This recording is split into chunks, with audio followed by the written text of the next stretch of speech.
Hey everybody, hope you're all doing well. Welcome to this video.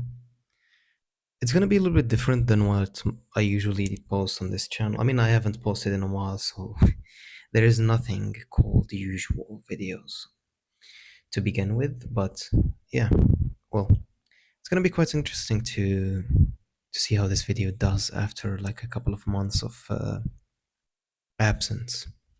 Today's topic is kind of interesting, or at least I would consider it so. It's survivor's bias. Recently, I've had the itch to do something of my own. I mean, with the little time I have between my job, PhD, and some bike training, I barely have enough time to do anything. But I mean, I'm trying. So today I didn't do PhD work. I'm just like seeing what I can do.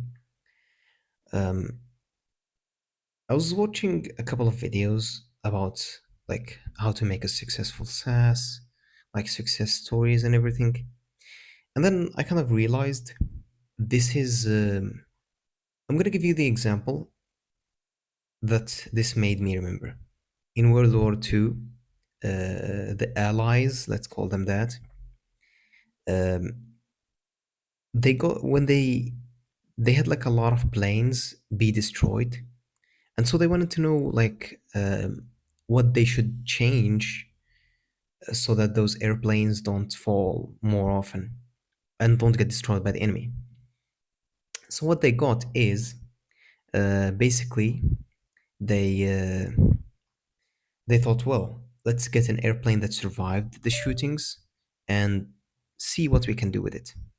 So they brought they brought a lot of airplanes and they mapped out like where the shots had, and like that picture is quite famous because it represents that they initially thought that those places where the bullet holes exist are the weak points, so they wanted to reinforce them. But then somebody instead was like, no, actually, this is the survivors. So a lot of these bullet holes didn't do anything.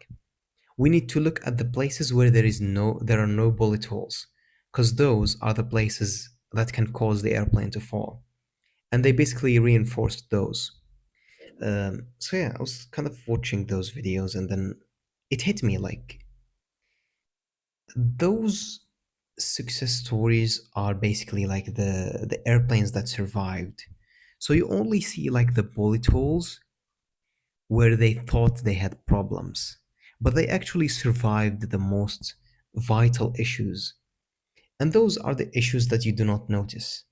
And basically, they don't tell you about because, in some sense, they don't know what they are. But also, on the other hand, they haven't experienced them. So their SaaS didn't fail. But a lot of the SaaS that fails experiences those circumstances. So the idea is to find SaaS or stories of failure instead of stories of success, to learn more from them instead of like learning from a success story that is basically I think it has a term. It's called survivorship bias or survivor's bias, where they think the things they did correct is why they succeeded, but instead it's the things they avoided that um, more or less made them not fail instead of actually succeed. So they did not fail, or yeah, in other words, instead of calling them success stories, we can call them like not failure stories. Yeah, it's kind of an interesting thing to think about, and basically, it's kind of difficult. I mean, AI has given us a lot of things. And now with AI, you can like create your own SaaS quite easily, like in a week or two, like even 3 weeks to get an MVP out, which I'll try to do if I have time. I don't think I have time, but still, between my work, my PhD, training, as I said, it's gonna be quite difficult to find time to do anything. But still, I'm gonna try, and we're gonna see what we can do. And yeah, I guess that's how it goes. So yeah, this well, I think that's like the topic of the video.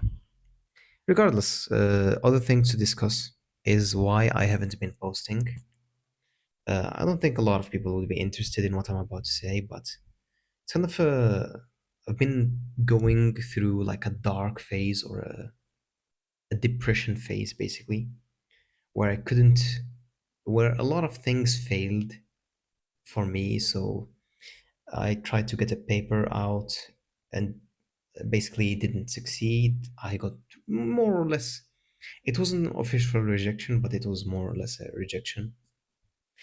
Um, and well, I'm trying training a model for the important paper for my PhD, and it doesn't seem to be improving at all.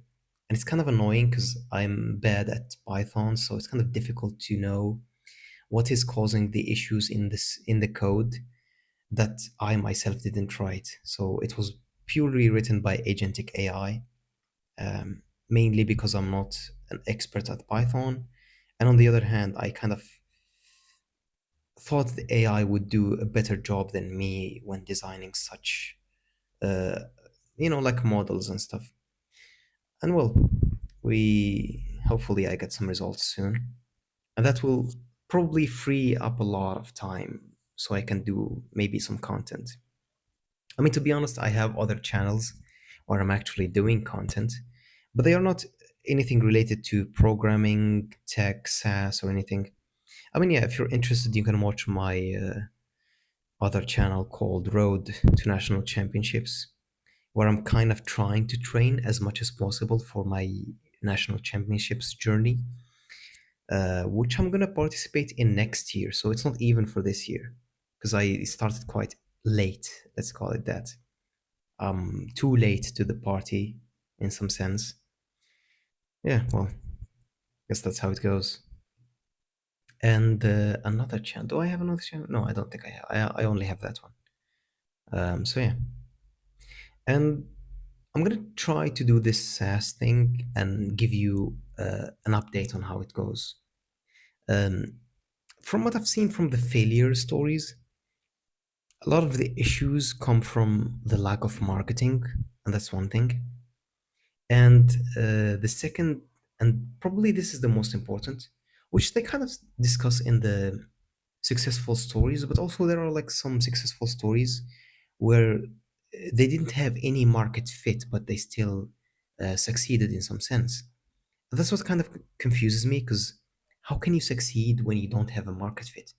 Do you just like aggressively market it, or do you create a problem for your own SaaS to solve? And well, I don't think they would tell us that part, but yeah, anyway, um, I guess I talk too much. And yeah, hope you're all doing well. I'm gonna try to be consistent. I know I'm not gonna release any more videos for like another 7 months, but I'm gonna try to be consistent with the quality. So at least you're gonna see a better quality video. Hope you're all doing well. See you next time.